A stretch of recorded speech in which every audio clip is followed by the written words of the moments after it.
3A Toyota Motocross Championship presented by FMF. And it is the FMF BuddsCreek National presented by Yamaha here at BuddsCreek, Maryland. It is weekend number 4 of 12 in the outdoor motocross season. I'm Brian Drebber along with David Pingree and Aaron Bates and a great crowd here at BuddsCreek trying to stay cool on a hazy, hot and humid day in Maryland. Yeah, it sure is. These guys are definitely going to be in for a physical test today. It's 90-some degrees. It's humid. This track always gets very rough, lots of ruts, so very physically demanding course, and the temperatures today are going to not help them.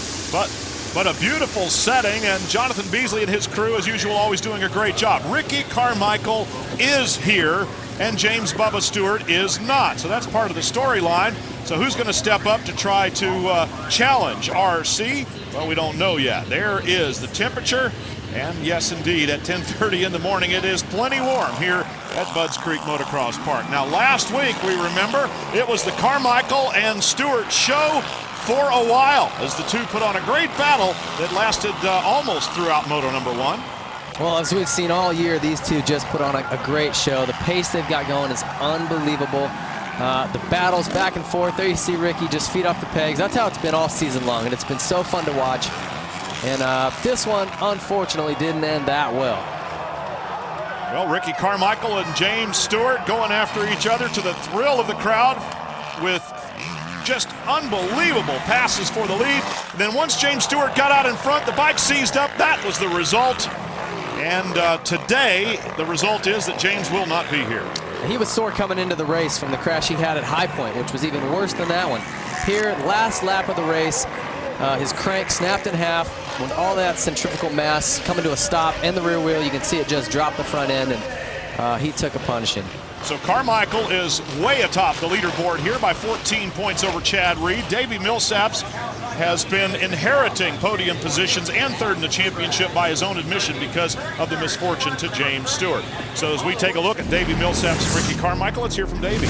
Every time I got in practice, I don't feel good in practice, and then I've been getting good starts lately, and then once I get out there with those guys, I start following their lines and just kind of get sucked into their pace. So I think that's where it's coming from. Well, we'll see how the young Honda rider does this weekend and against former Honda rider Ricky Carmichael. Let's go to Aaron Bates for our Progressive Direct pre-race report. When you come to BuddsCreek, there's 3 things for certain. It's going to be hot, it's going to be humid, and it's going to be Father's Day. Today I was able to walk around the pits and hear a lot of different stories that are taking place, swap between fathers and sons, and how they got to be to where they're at today. And a lot of them say if it wasn't for their dads, there's no way they'd be at the level that they are today. But one of the stories that stands out the most is the story of Ricky Carmichael and his dad, Big Rick. Back when things were financially tight in '87, Ricky Carmichael was racing 60s, and his dad ended up selling his brand new Harley to purchase him a brand new 60, so he had better equipment to go out there and race on. When it's time to pay back in '97, as Ricky Carmichael had his very first full pro year, he repaid the favor and bought his dad a brand new Harley, thanking him. This brings us here to today at BuddsCreek. Happy Father's Day to all you dads out there. Well, Ricky Carmichael owing a lot to his dad, and as Aaron said, it's fathers that usually get their sons involved in racing, and that relationship lasts throughout the career. It sure does. I think I put my dad in the poorhouse, spent every last dollar he had going to the races when I was an amateur. So big thanks to him and to all the dads out there. They all make sacrifices to get these guys to where they are.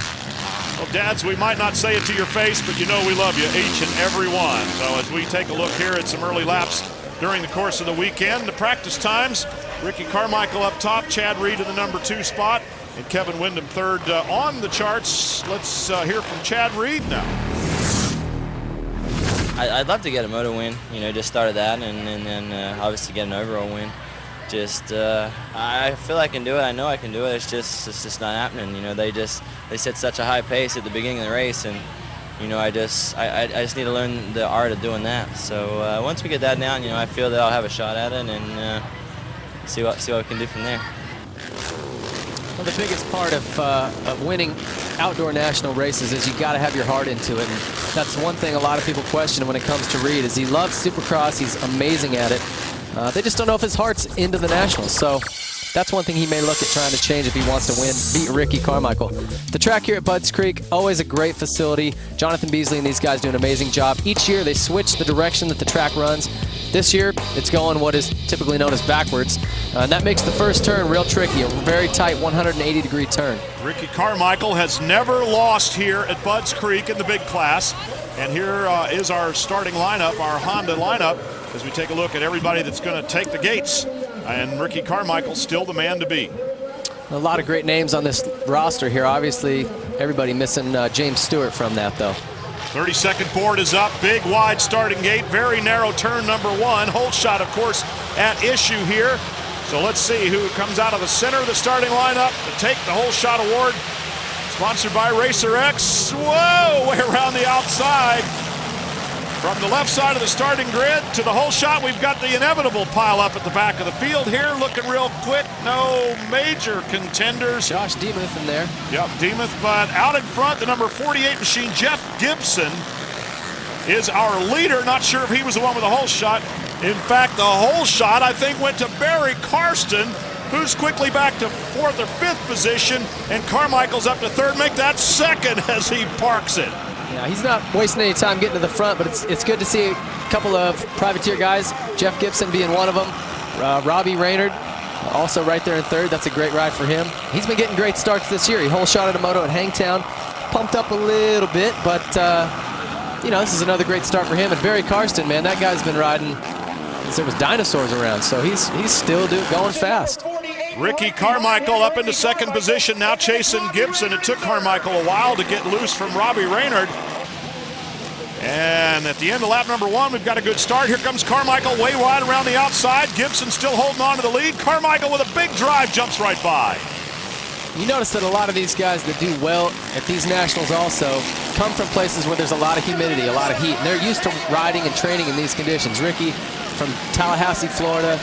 It gets real sticky down there, real hot, and he goes out and he does his work in it. So he gets to the races up here in the Northeast. It feels like a walk in the park. Definitely humid weather. Of course, James Stewart also from down in that part of the country. But here's Ricky Carmichael now, the number 4 Makita Suzuki out in front. Never beaten here at BuddsCreek in the motocross class. Looking to keep that streak alive, along with staying atop the points chart and continuing to pick up wins. Gibson going for a tear-off, still in the number 2 spot. Raynard 3rd. Nick Way is into 4th right now. It's a great ride for him. Privateer rider has been sort of the class of the field as far as privateers go all year long, and it doesn't look like that's going to change today. Nick Way on the number 27 bike. Thought I caught a glimpse of the number 22 Chad Reed in there as well. Blue bike, red jersey. And we'll take a look as they come over the top. Going for tear-offs all the way. Gibson for another one there on the number 48. Our early leader, and there is Chad Reed. Red outfit, blue bike on the Yamaha number 22. You saw Ricky kind of, as he came over the top of that hill, he peeked over and looked at the guys coming behind him.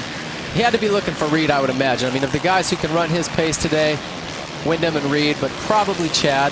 And got a glance at where he's at. I don't think he's too worried about it at this point. Reed's got still a few guys to get through. No sign of K-Dub just yet in the number 14 Honda, the man that won when the USGP last visited the United States in 1999. K-Dub winning the overall that weekend, and Frederick Bollet the world title. Around the outside, there comes Nick Way on the number 27, still chasing after that Kawasaki of Gibson, the early leader, Raynard, and Chad Reed going at it. Millsaps was right there in the mix behind Nick Way, so he's also coming up. He's on the move as well. Chad Reed around the outside on his big thumper Yamaha number 22.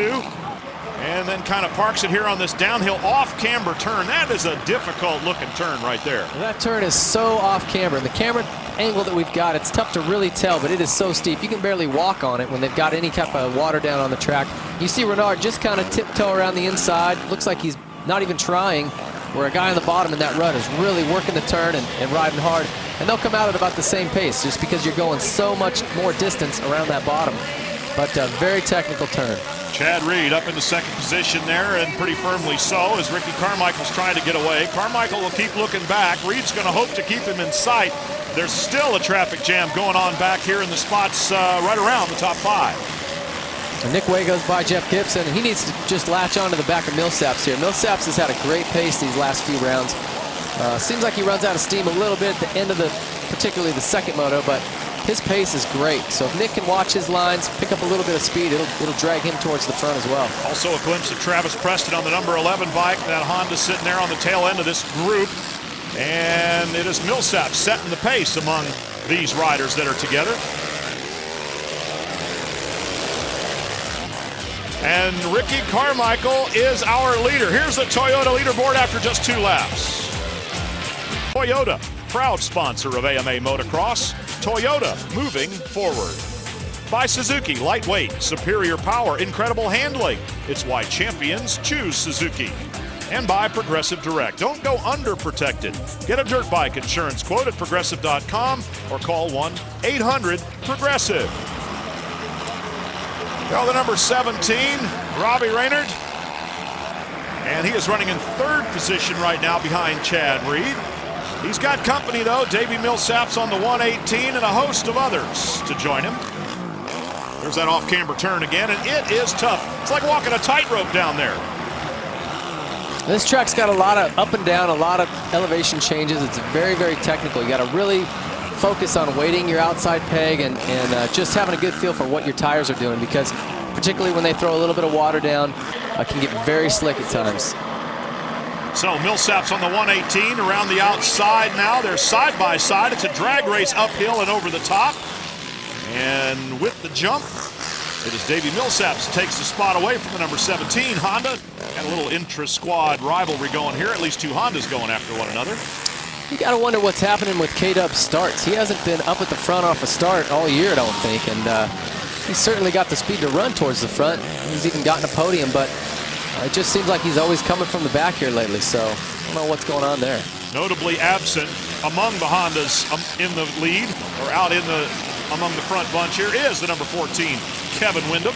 Here's Davey Millsaps running in 3rd spot. He's had a handful of moto podiums and a 3rd overall as well. So he's performing extremely well. Again, by his own admission, a lot of his good fortune is because of James Stewart's misfortunes. Millsap, boy, once he got around Reynard, he got gone. He's definitely got the pace of the leaders. He's still kind of working on being able to maintain that pace for the entire 35 minutes, but it's not a problem for him to go that fast. He had a couple crashes at the beginning of the year, started trying to learn that pace and when he needed to let off on that 450 and give it a little bit of respect, but I think he's got that figured out for the most part, and now he just needs to get his fitness level there, and he's going to start winning motos. Kind of an all-Honda battle at this particular area of the race between Reynard Millsaps and the number 27, Nick Way.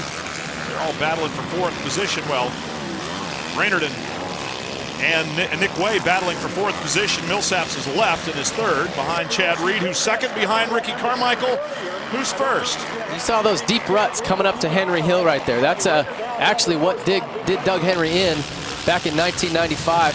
Those ruts caught his feet, tore him off the pegs, and he went off that hill, sort of laying on the seat. Rider down, one of the Hondas on the track. It is Reynard, number 17. So while he was losing positions, now the bike is laying on its side on the racetrack, and Robbie's hurt.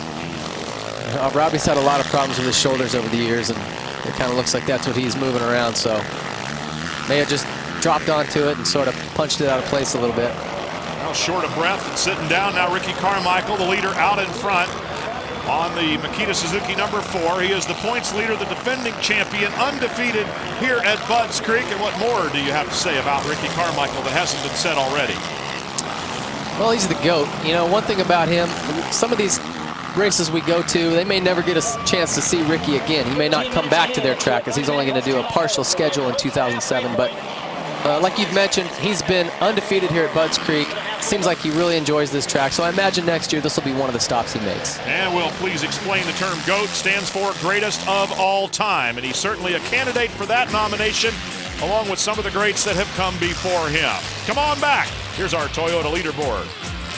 The AMA Toyota Motocross Championship here. We take a look a little bit deeper in the field. Number 11, Travis Preston. This is 5th place at issue. Preston's got the spot right now. That's K-Dub finally coming into the screen there. He's working his way from the back. Like I said, I don't know what's going on off the gate, but he's got the timing, the reaction time of a old rhinoceros or something. needs to work on that a little bit, but. Well, while he's trying to move forward, he's also got company behind him here. So as Travis Preston and Kevin Windham battle, let's go to Aaron Bates for a mid-race report. Well, you're going to notice this weekend that there's a new mechanic for the number 14 of Kevin Windham. His former mechanic, who is mechanic for former champion Ivan Tedesco, has moved on. He's going to be staying off the road for the rest of the season. And they're bringing Alex Ewing, his new mechanic, on board to finish off the season for him, hoping it's going to give Kevin some new motivation, rejuvenation to turn this season around. Brett Meyering, the former mechanic, apparently needing to change his lifestyle a little bit, stay home rather than this road-weary life that these guys lead. Kevin Windham going around Preston right there. So yes, indeed, he's moving forward, but the mystery is, why not be there at the beginning? We're used to seeing Kevin running up front from the start. Yeah, he's obviously a front runner. He's one of the best riders in the world, period. He just hasn't been getting the starts to run with those guys from the beginning. So I'm not sure what the problem is there. Well, it makes your job a lot harder when you have to come up from the back. We've seen Ryan Villapoto do it a number of times with success, and Kevin Windham trying to do the same. Well, when you get to that level, though, and you've got guys like Ricky Carmichael and Chad Reed in front of you, you're not going to come from 15th and catch and pass those guys. It's just not going to happen. They're too good. They work too hard at what they do. And Kevin's an amazing rider, but you're just not going to catch those guys. So if he wants to race with them and beat them, he needs to start with them. Ricky Carmichael all alone on the racetrack for the most part. That's how far it is back to second place. So Carmichael can pick his lines carefully, showboat a little if he feels so inclined, and otherwise it's a practice day more or less for him with the lead that he has right now. And you have to admire the hard work that he puts in that allows it to look so easy on race day. Yeah, there may not be a battle for the lead here with Stewart gone, but you just got to watch Ricky and appreciate how fast he goes and the work he puts in, like you said, and his talent on a motorcycle is the bottom line. It's like watching Jordan go out and have a little shoot around before a game. You know, you just got to stand there and go, wow, this guy's amazing. Handling that off-camber turn with relative ease. Ricky Carmichael continuing to put good turns together, working through some traffic already here in the early stages and going for a tear-off in midair. Yeah, he's got a little nervous tick there where he reaches up and grabs the front of his helmet. I'm not sure what that's all about. Maybe it just kind of adjusts his goggles on his face there, or, you know, maybe he's got some sweat dripping in his eyes. Not sure, but he's done that for a long time. He reaches up, grabs his face mask. He'll do it off a triple or off a jump where he's in the air and just got a second to sort of take a break and refocus. Final lap, and finally some company in the form of lap riders here as Ricky Carmichael will pick his way through them as carefully as possible. Of course, they know he's coming and have been warned so by the corner workers. A few of them geek up a little bit and park it right in front of him there, not realizing there were two. They bump into one another. And another lap rider moves over for him nicely. So Ricky Carmichael on his way to what we expect will be the checkered flag here, moto number 1. Not challenged. He had to make a couple of passes to get to the lead, but he did all of that on the very first lap. He's got the number 88 for company here on the final lap. Bobby Garrison out of Sparks, Nevada. Certainly somebody will take his picture and he'll be able to show, hey, I was right there with RC for a while. Not a lot of guys can say that. He hung there with him for a few turns. Good job. But Ricky Carmichael continues to be, even in what he is now calling his last run at a full season of outdoor motocross. You got to respect these fans sticking it out on the hillsides in the sun, just cooking. It's so hot and humid here in Maryland that, you know, just to sit out there and stand in the sun is rough. Well, all of the shady spots are packed like sardine cans, so the fans have found the good places to watch where they're allowed to do so in the shade. Ricky with a little salute there. I think he knew there was a camera on that turn. Ricky Carmichael heading for the finish line on moto number 1 here with an enormous lead. And I'm still impressed with the way number 88 Bobby Garrison's hanging in there with him on the final lap. Well, no disrespect to Bobby, but I think RC's got it on cruise control. He's got his hand off the bars most of the time. A 25-second lead you see there from his mechanic. Well, maybe Aaron will ask Chad how he can make up 25 seconds for the next moto. Well, that is going to be a question. Not sure if there's an answer for it, however. Ricky Carmichael is just that good. And only when James Stewart is around, at least recently, have we seen a battle for the lead. At this point, it's Ricky Carmichael putting on a clinic in front of the fans here at BuddsCreek, showing them why he remains undefeated in the motocross class at this famous track. It's still important for Ricky to come out and put in some good rides. You know, he's still in the process of negotiating his contract for next year. Although he showed interest in riding Supercross only, it's an option for him at this point. So he still needs to come out and show that he can ride well. Ricky Carmichael on the number 4 Makita Suzuki, getting the applause after the finish. It's almost anticlimactic when he crosses the line. Most of the action took place early in Moto number 1, and it is Ricky Carmichael who has emerged the winner once again. Is in the books. Ricky Carmichael has emerged as the winner and remains undefeated. As we take a look at some of the facilities, including a great viewing area for some of the disabled veterans that Jonathan Beasley invited here last year. They didn't really have a place to sit. He recognized that, spent some money, gave him a great spot to watch.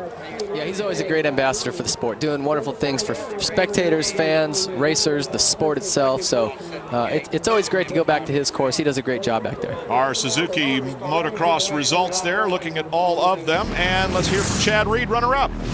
This track has been really good to you in the past. What would it mean to you to take an overall?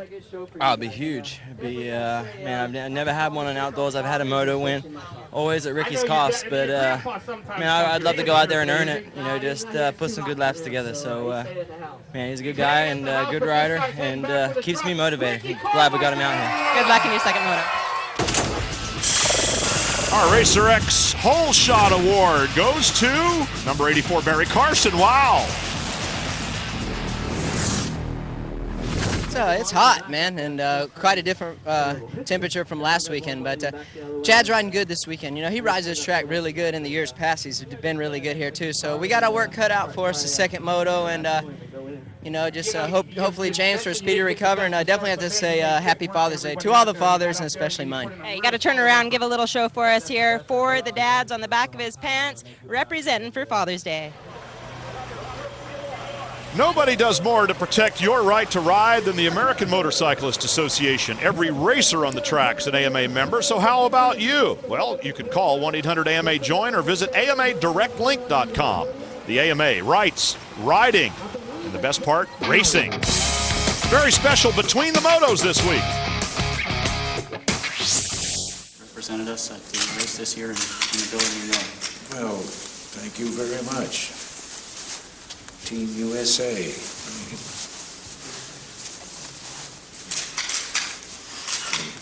You got to recognize that that's kind of a switch for an old horse cavalry.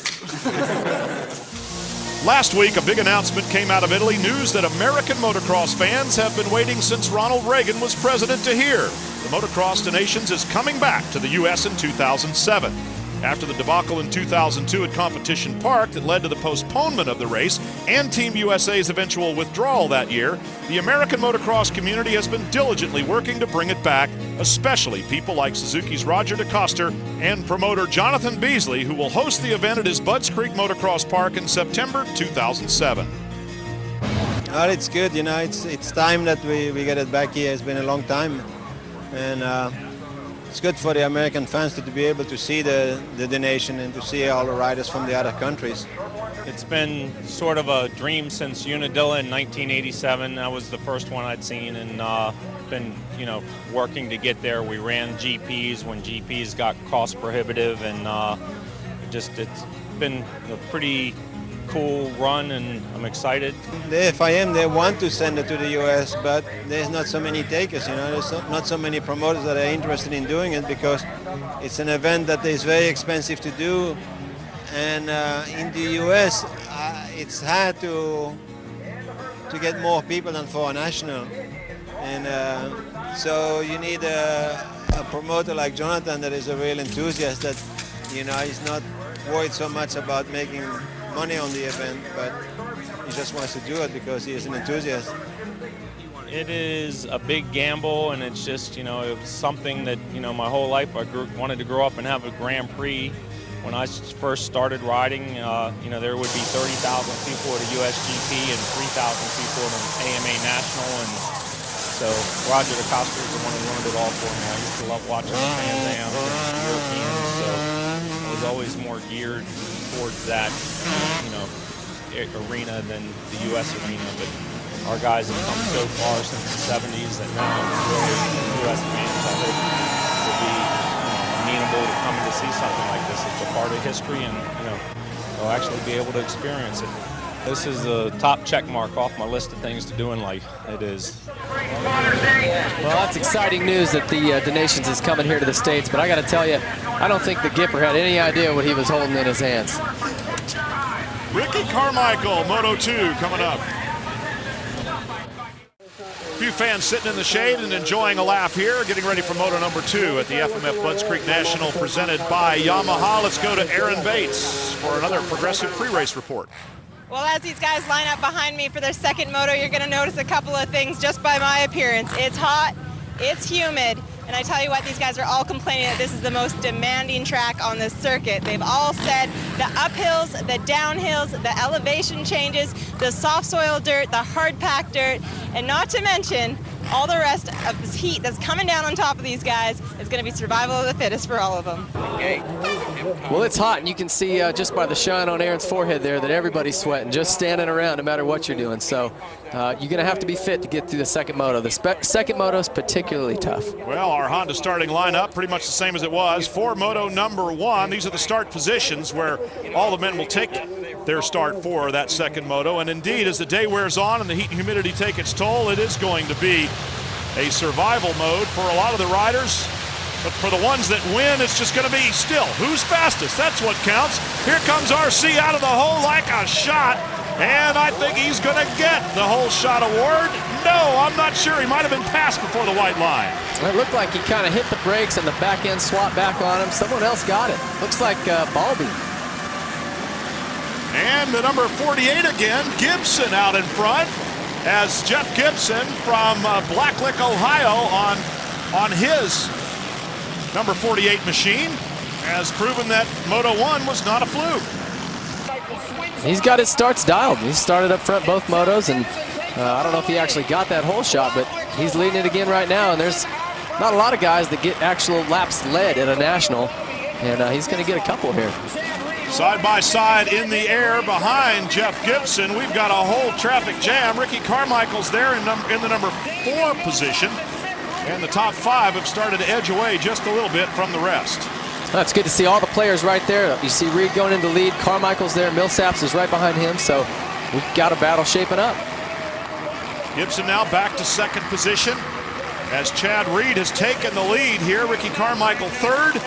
So he's going to try to get by Gibson in the green jersey on a Honda. Chad Reed, your leader here at the presented by Yamaha BuddsCreek National. Number 22, haven't seen him out front for a while. Ricky Carmichael's right behind him now. Gibson slips back to third and in danger of losing that. So Carmichael chasing Reed here on lap number 1. Reedy pulls the tear off there. You know, most guys would say they'd like to be at this stage of a moto right behind a guy. They can watch his lines, and you have the advantage of not having the pressure on you to set the pace and sort of cover your line. But when it's Carmichael, you just want him behind you all the time. You get him in front of you, and it's hard to even keep him in sight. So I think Reed's in a good position right now. If he wants to race with Ricky, well, he's got him behind him. Well, it's always an advantage to make the guy pass you in order to win the race. So Chad Reed is going to try to put a wide load sign on the back of that Yamaha, use up as much racetrack as he can, and of course maintain his speed. They weren't that far apart in practice times, nor particularly in lap times. It just adds up what Carmichael does to you over the course of all the laps in a moto. Yeah, particularly at the end of the moto. You start to slow a little bit, just a second or two a lap. Ricky can sometimes get faster. He uses his fitness to his advantage. He learned that early on in his career, and he continues to use that. His fitness is his biggest weapon. Not unlike a Stewart-Carmichael battle, the two leaders have pulled away from the rest of the field making it look almost like a match race here at Budds Creek. Reed continues to lead Carmichael. That's how far back third is. You can see up there at the top by the first turn, there's a bunch of little pebbles in the ground. It's just sort of a rocky little spot where there's not a lot of rocks in the rest of the track, but just right there. And that roost on the 450 with those little bits of gravel in it, man, that does not feel good. I even saw a couple little spots on Ricky's nose when he's on the podium there. It looks like he might have got hit. It's like someone shot him in the face with a little BB gun. Probably feels like a machine gun nest coming up to meet you there at the top of that. So Chad Reed leading Ricky Carmichael and doing a pretty good job of it here. As the Team Makita Suzuki number 4 is getting a little bit closer. It's going to be side by side, and there he goes reaching for the chin piece on the helmet again. That's he almost went down right there. Well, it just shows you it could happen. So it's not a foregone conclusion that either of these two men will win Moto number 2. And for Ricky Carmichael, trying hard, takes the outside line the long way around. Reed still gets a good drive off the corner and hangs on to the lead. How hard must it be to just ride your own line and try to worry about your own lines and where you're going when you got Carmichael all over you like that? It's got to be so tough. Chad Reed parks it. Carmichael draws up a little bit closer. Pretty much even drive off and up the hill. Reed still holding on to it over the top. 2 different ruts. And Chad Reed is your leader on the Yamaha. Here comes the Suzuki. A Carmichael up inside. Nope, can't make it work there. They jump together. That's a great shot. You can see them both scrubbing off that jump. You know, what that does is allow those guys to keep their bike's trajectory lower. If they hit it straight, the bike wants to just go up. If you turn your front wheel and lean the bike down, push into the ground right as you're coming off the face of the jump, chop the throttle, it throws the trajectory of your bike forward and out rather than up. Saves those guys just a fraction of a second, but doing that around the entire circuit over each jump saves you a second, 2 seconds a lap. So a lot of that sideways stuff is not for show. It's actually to shave lap times off. Get the wheels back on the ground quicker. You can steer and get on the gas just that much sooner as well. So it is important. While air is a big part of motocross, it's on the ground where the steering and driving is done. Here's our Toyota leaderboard. Reed holds off Ricky Carmichael at Budds Creek. Moto number 2. And they have pulled away from the rest by a significant margin. Chad Reed's mechanic pretty happy with the situation right now. It's good to see Reedy putting in a strong ride, riding with a lot of heart. He doesn't want to let Ricky by. You got the Yamaha guys all out clapping and cheering, and you can tell he's pushing, just riding the edge of the lines and scrubbing jumps. You can just see him pushing harder than he has been at other times this year. So Chad Reed on the 22 Yamaha, Carmichael on the number 4 Suzuki, and they are very close together here. Moto number 2. Carmichael looking around the outside. This is a chance for him to do it. Bigger drive up the hill would get it done, but no, there's not enough time to get to the next right-hander. Reed's still there. Boy, they throw a lot of dirt at those big 4 strokes. Now, Ricky's got to get sick of eating that. I mean, like I said, it hurts and it ruins your goggles and it makes a mess of your face and your gear and just it's miserable. So when you're all over a guy like that, you want to get by him. You need to either give yourself a little cushion so his roost isn't blasting you, like Dick Cheney on a hunting trip, or get by him. You know, do something quick. He's up behind him right now, but the turn is just too slow. Now it's an uphill drag race, a little bit of air, another scrub. Boy, these guys are putting on a show. I'm going to have to admit I didn't think it would last this long. Well, you got to hand it to Reedy. He's riding awesome. A lot of people just assumed this would be a snoozer with James gone, but Chad's stepped up, and he's going to give Ricky a run for it today. Carmichael still looking for a way around that blue bike. In the air, he makes up some ground. It's going to be a right-hander coming up next. Reed's blocking that. This is an off-camber turn here. Up the hill again, another drag race against gravity. It's so hard to stay focused when you keep seeing a front wheel pop in, inside here, outside there. It makes you want to start cutting your lines, shortening them up a little bit, blocking the inside. And when you do that, you lose momentum through the turn, you lose speed, and your lap time will drop.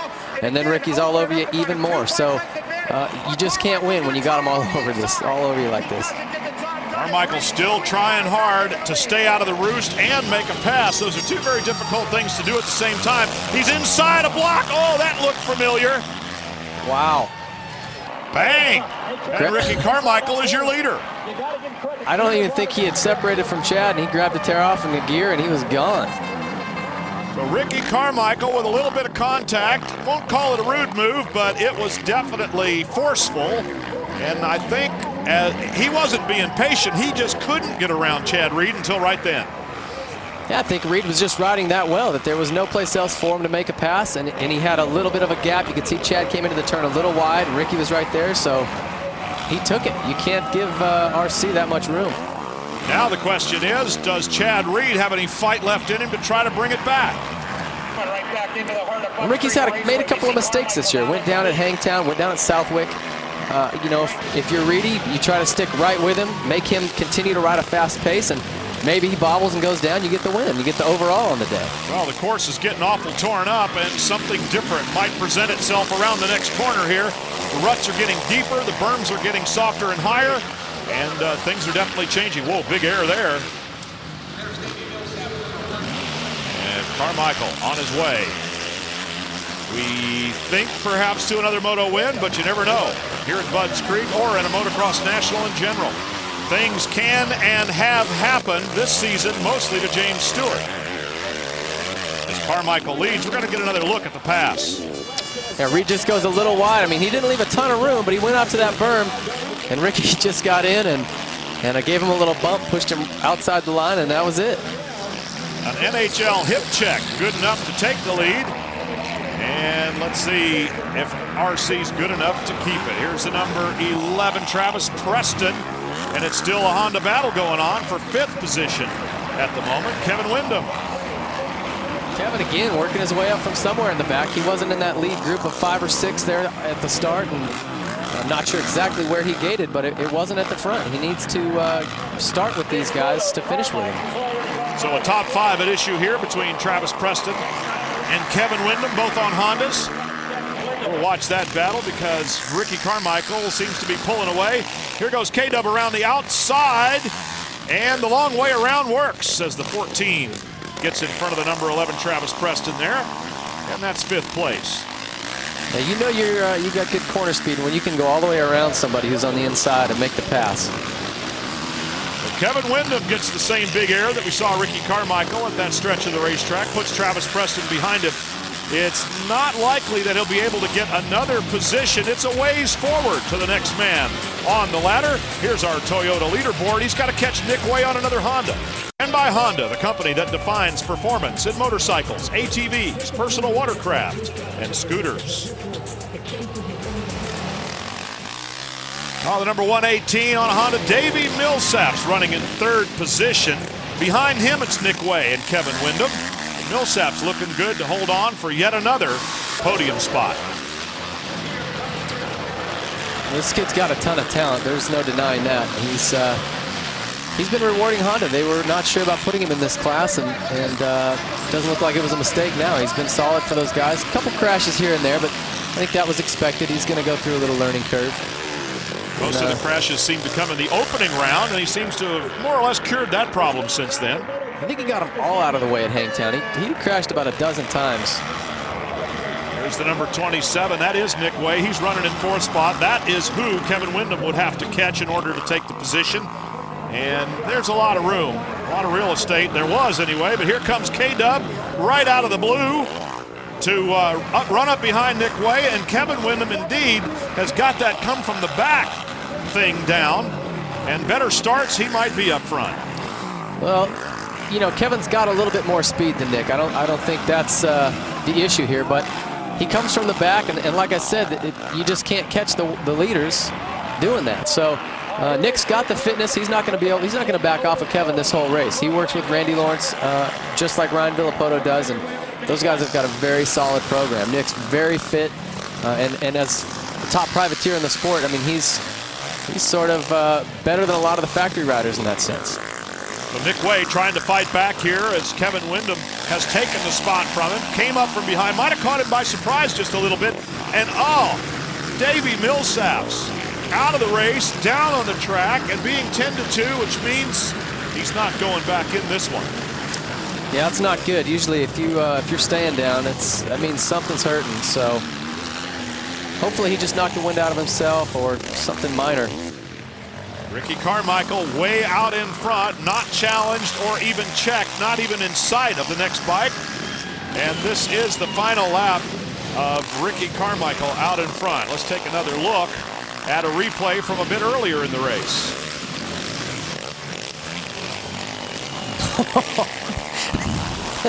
Hey, the circus is in town. The number 727, that is Kevin Brodsky from Hanover, PA. Apparently just a little excited at the sight of Ricky Carmichael. Good for him. I don't mean to laugh at his misfortune. That just was funny to me. Well, I think we wouldn't have shown it if it wasn't at least entertaining, and even he might laugh at it, considering that he wasn't injured. But Ricky Carmichael, you know, he will put the scare in you like that. He'll put the mojo on you when he comes by. Yeah, he definitely freaked that dude out. He was going straight. I didn't see any reason for problems there, and all of a sudden he was cartwheeling across the finish line. And hanging on for dear life. That was a Bronco Billy ride of the highest order, but Carmichael is putting on a show here for the fans. Yes, it's all alone. He's looking back, looking around, and maybe planning his victory move at this point. It's going to be a nice big wheelie, and Ricky Carmichael will go no hands across the line. 1-1, take both motos in the overall. He keeps his undefeated streak here at BuddsCreek Motocross Park alive in the finest way possible. Yeah, you got to wonder if that gets boring for him. I mean, he's won so many races. Does it get old, or is it always fun? Well, I think it's fun as long as you're winning, and for Ricky Carmichael, he's still winning. Comes Roger DeCoster up. And we'll take a look at the moto results here from BuddsCreek. Carmichael, Reed, and Wyndham, three of the big heavy hitters at the top of the chart, with Nick Way and David Villeman rounding out the top five. Nice race here, moto number 2. It started out pretty exciting and ended up the way the first one did. Well, it's been a while since we've seen him up here. Kev, you made it happen this weekend. Big changes for you this weekend. New mechanic, you got your family here supporting you on Father's Day. Yeah, what a great weekend. You know, it's been so long since I've been able to get up here. You know, my broken arm in the Supercross season, and just took forever, man. These guys are really riding awesome. It was due to some bad luck. I think I might could have ran Millsap down, but man, he was riding strong. I'm just happy to be up here. Our overall results from the motocross here at BuddsCreek. Carmichael again with a 1-1, of course. Well, it's a great ride for Kevin. He's to come from that far back each time and still get on the podium is a great ride. Well, he's mentioned through the season that he's had a tough time struggling to get his rhythm. Chad, it looked as though you were able to get your rhythm here this afternoon. You know, I told you guys I was been working on it, and it's definitely a little better. You know, I struggled on my starts this weekend, and man, I was horrible, but I was always somewhat pretty good out of the first turn and second turn, and then just strong for the first 4. And man, I'm real happy about that. You know, like I said, Ricky's the guy, and you know, led a few laps, felt good, held on a little bit, and I'm just super pumped to get out there and actually see the leaders, you know, the whole race. We'll take a look here at the point standings for the 2006 outdoor season. Carmichael with a 20-point lead now over Chad Reed, and as long as they finish first and then second, it'll stay like that and get bigger. Well, he's got him within 25 points, so if Ricky ever drops a moto, has a DNF, Reed's leading the points. The Racer X Hole Shot Award, they come into the first turn, and it's Brazilian Antonio Balbi Jr. that gets the money. $500 from Racer X Illustrated. And he managed to stay out front at least for a little bit, but RC won the race. I almost had the hole shot, but somebody drilled me from behind, and man, I wanted that holy, but you know what, that's the way it goes. Made a lot of improvements on the bike today with the way it's working, so super happy and looking forward to a weekend off in Redbud. Bit of an aggressive pass on Chad Reed. Explain that. Yeah, you know, this track is just, there's one line, it's like cushion, you know, and I tried to be as nice as I could, but it's hard to do it at that level. Congratulations on yet another victory. Thank you. Well, Ricky is definitely the GOAT. I don't know if I'd go so far as to tattoo his name on my body, but that guy thought it was a good idea. Carmichael on his way to another championship and still undefeated here at BuddsCreek. Yes, the greatest of all time. You could make a very definite argument for that. And Ricky Carmichael. Well, we'll take a week off and look forward to Red Bud too. So for Aaron Bates and David Pingree, I'm Brian Drever.